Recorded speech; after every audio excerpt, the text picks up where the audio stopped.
Coucou, c'est Pat, je vous retrouve pour le tirage à la découverte de soi avec deux choix et cette semaine ça sera des couleurs qui symbolisent un petit message. Et ben c'est parti. Alors on a le jaune citron, j'accepte mes imperfections et mes fragilités et j'en tiens compte dans les décisions que je prends. Et puis l'orchidée, j'honore et je nourris ma déesse intérieure. Je vous retrouve après les tirages pour chaque couleur. À tout à l'heure.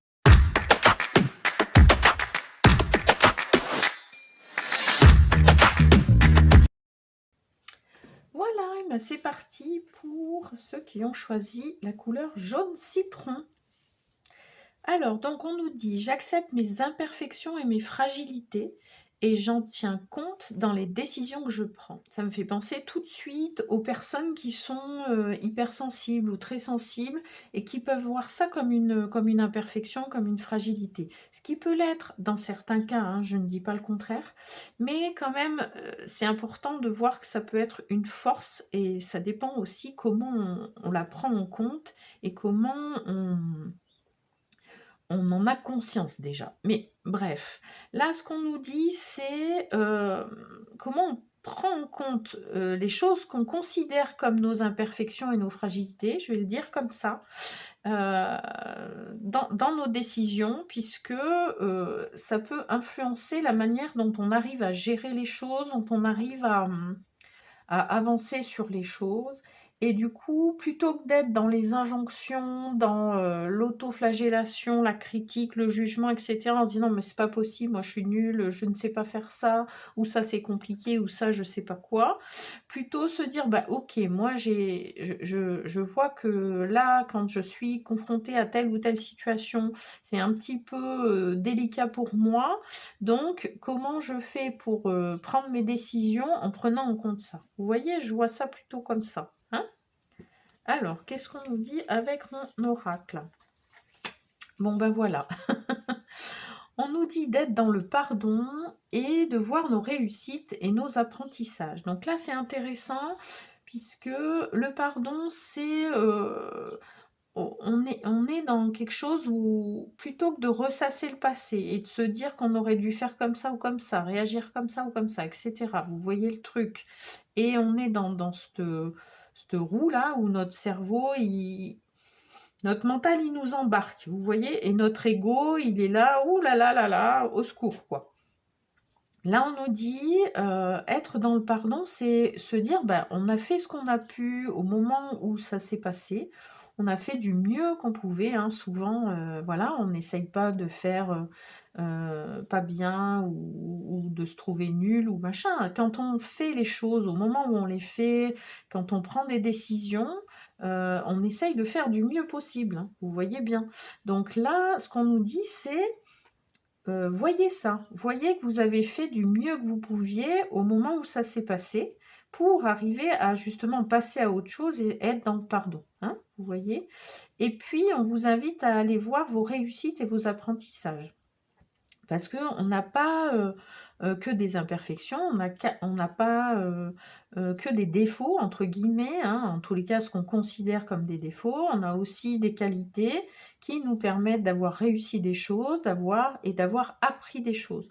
Dans toutes les situations, on apprend des choses. Quand on est confronté à des choses, quand on voit on se dit qu'on a pris la mauvaise décision, ou que du moins c'était pas la décision finalement la plus adaptée, la plus facile pour nous aussi, hein, parce que là, on parle de tenir compte de nos imperfections, de nos fragilités dans nos décisions.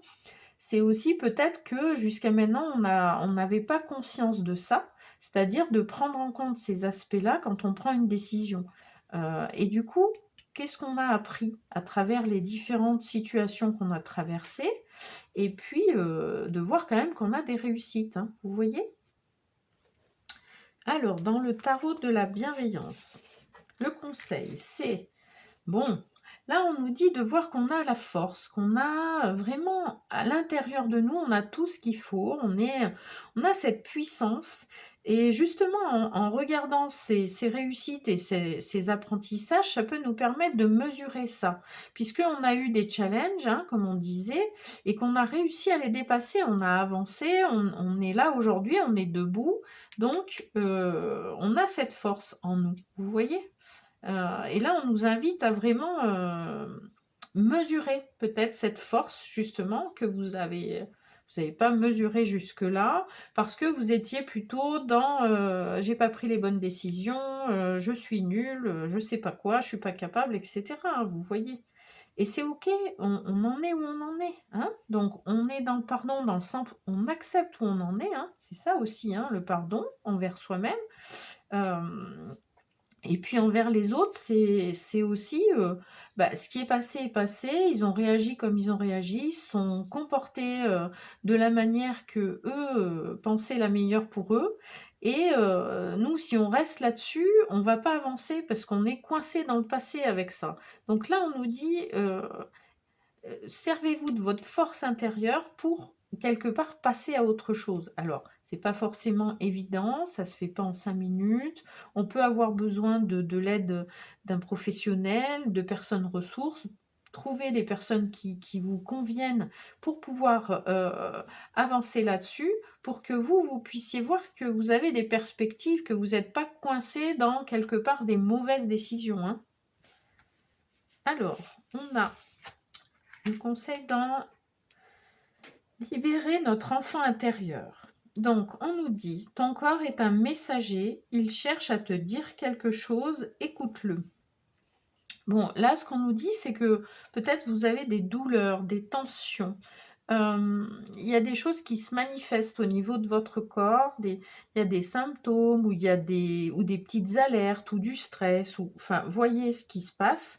Mais là, on nous dit que notre enfant intérieur, il a besoin d'être rassuré, il a besoin d'être coucouné. Et là, si notre corps nous met des petits signaux comme ça, c'est quelque part notre enfant intérieur ne se sent pas en sécurité, vous voyez?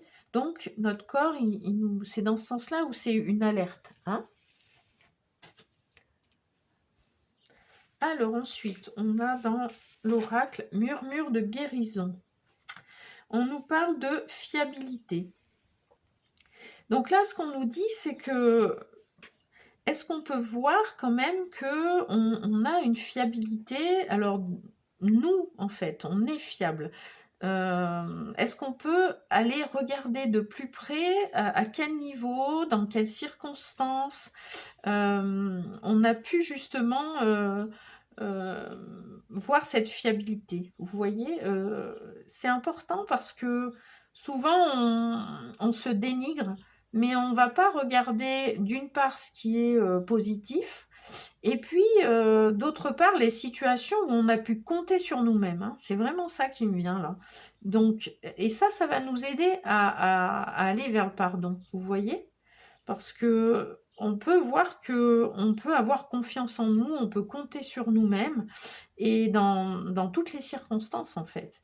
Et si à des moments on n'a pas pu compter sur nous-mêmes, c'est que on était en difficulté, c'est que c'était trop pour nous, c'était quelque chose qui nous dépassait, qui était voilà, trop fort, trop compliqué, trop au niveau émotionnel, trop déstabilisant, etc. Et c'est ok, on est un être humain, on ne peut pas être parfait, hein, entre guillemets. Et là, on nous dit, regardez à quel moment, justement, vous avez pu compter sur vous et à quel moment vous n'avez pas pu compter sur vous parce que c'était trop pour vous. Et c'est ok parce que ça nous permet d'identifier justement nos imperfections et nos fragilités et de prendre des décisions en fonction. On est exactement là, hein. Alors, on va aller voir le message de l'oracle de la féminité sacrée, qui est un message spécial dédicace aux femmes.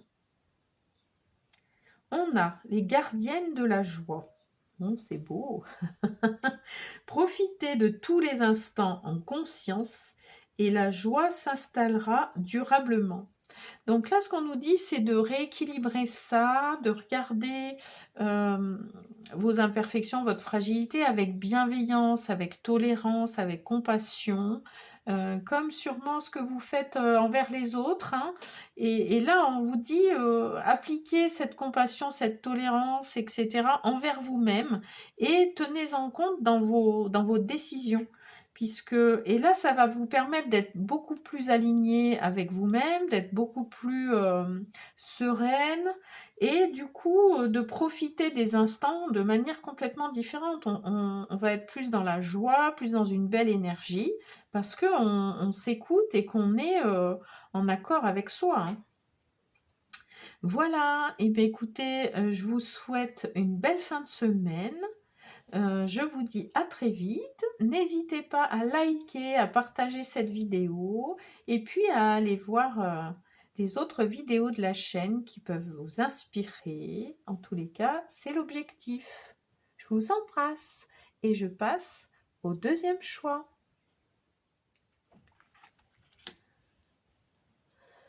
Voilà, on se retrouve pour le choix de l'orchidée. Donc, j'honore et je nourris ma déesse intérieure. Donc là, ce que je peux dire déjà, ce qui me vient, c'est vraiment, est-ce que vous avez conscience déjà de cette déesse intérieure? Donc là, c'est peut-être plus adressé aux femmes, mais si vous êtes un homme, vous pouvez transposer. Comment vous êtes à l'intérieur de vous? Est-ce que vous honorez cette personne que vous êtes, votre intériorité dans sa globalité? Est-ce que vous nourrissez et vous honorez la personne que vous êtes? Vous voyez, il y a tout cet aspect-là. Allez, on va aller voir ce qu'on nous dit. Alors, dans mon oracle, qu'est-ce qu'on a? On a l'état d'esprit, le mental, et puis accueillir soi et les autres.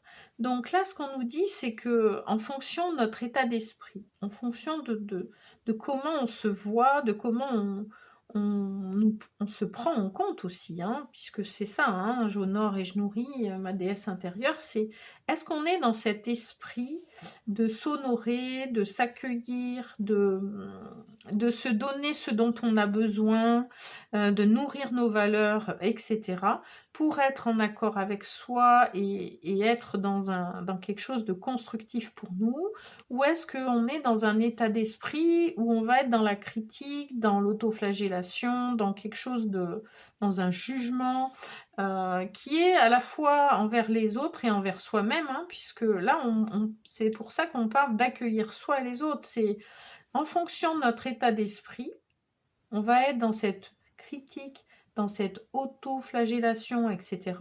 Et donc, on va être loin de s'accueillir soi et ce qu'on applique à soi, on l'applique aux autres et inversement, hein. Si on est dans la critique envers les autres, si on est dans le jugement, etc. envers les autres, c'est qu'on l'est exactement de la même façon envers nous. Bon, avec l'effet miroir, pour ceux qui connaissent, on est exactement là-dedans, hein, vous voyez? Donc là, l'idée, c'est dans quel état d'esprit je suis par rapport à moi et donc est-ce que je nourris mon intériorité, est-ce que je m'honore, est-ce que je suis dans quelque chose où je vais vers l'acceptation de soi, hein, donc, et je m'accueille comme je suis et donc j'accueille les autres, ou est-ce que je suis dans le frontal, dans le conflit intérieur, dans un truc où je suis jamais bien quelque part parce que je ne vois pas la belle personne que je suis à l'intérieur, vous voyez? Alors, on a le message du tarot de la bienveillance. Bon, alors, on a la tentation, donc c'est le diable. Et en fait, le diable, ça peut être... alors là, ce qui m'est venu tout de suite, c'est l'ego. Puisque là, le diable, ça peut être ça. Ça peut être par rapport à des addictions aussi. Donc, est-ce qu'on est dans un schéma où on a plusieurs addictions, des dépendances, etc.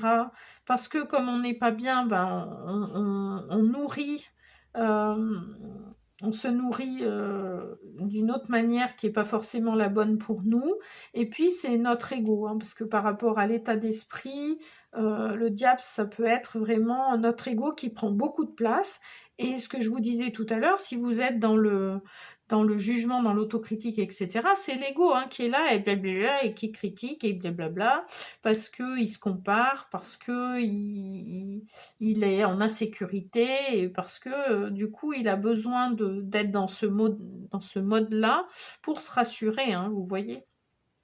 Donc là, on nous alerte en fait par rapport à cet aspect, alors tentation et dépendance, et donc cet ego qui peut prendre beaucoup de place, et puis qui nous embarque, hein, parce que là, c'est typiquement ça.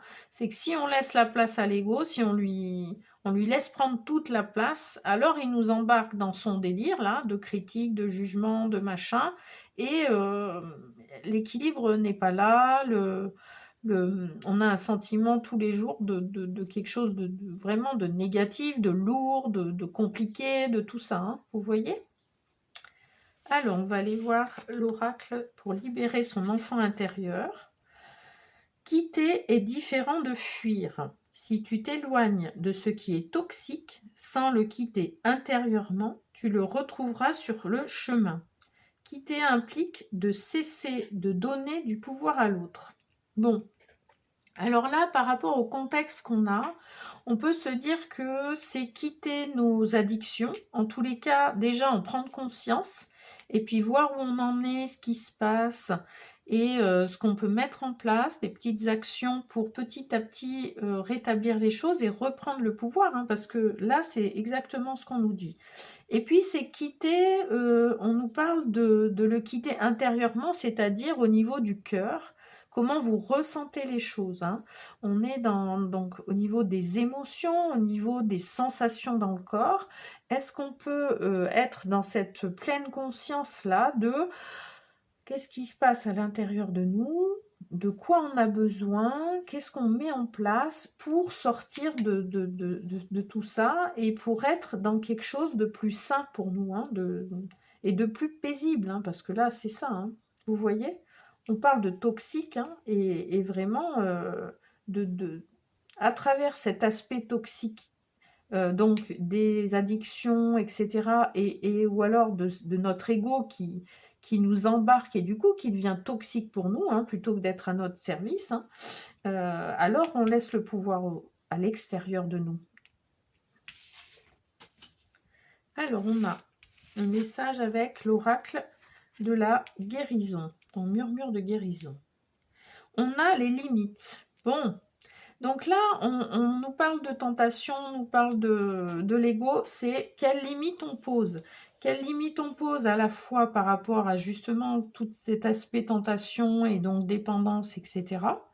Quelles limites on pose aussi de nous par rapport à nous, c'est-à-dire plutôt que d'être là à ressasser, à être dans notre ego et à partir en vrille, hein, quelque part, parce qu'on se critique et tout ça.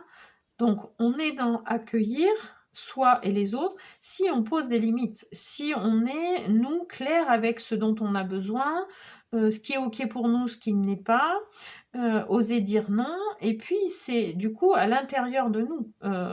Est-ce que nous, on connaît nos limites? Est-ce qu'on a conscience de ce qui est OK pour nous et ce qui n'est pas OK pour nous? Et là, on nous dit d'aller voir ça de plus près, justement, pour pouvoir les poser par rapport à soi-même, par rapport à notre ego, par rapport à donc à nos addictions, etc.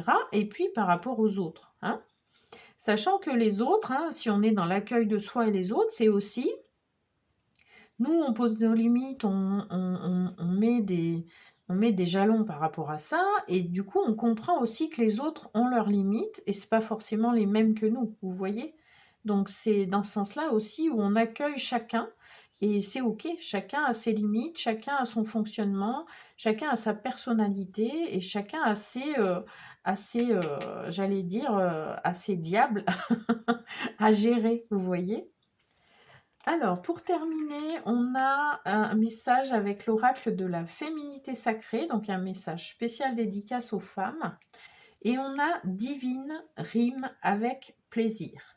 Faites entrer la joie dans votre quotidien en renouant avec les plaisirs de la vie. Donc là, quand on parle d'honorer et de nourrir ma déesse intérieure, on est exactement là-dedans. C'est comment on peut être dans des choses joyeuses, dans des choses qui nous, vraiment, qui nous amènent de la légèreté, qui nous amènent une dynamique différente.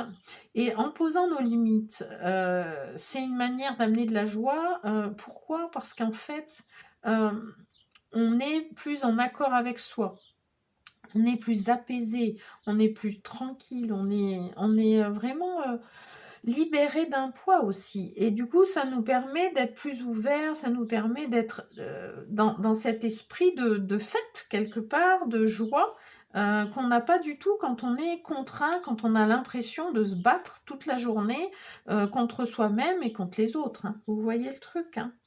Donc là, on se reconnecte au plaisir de la vie. Voilà, et bien écoutez, je vous souhaite une belle fin de semaine. Je vous invite à liker, à partager cette vidéo, à vous abonner si le cœur vous en dit, et puis à aller voir d'autres vidéos qui peuvent peut-être vous apporter des conseils, des pistes de réflexion, des choses qui vous parleront. Je vous embrasse.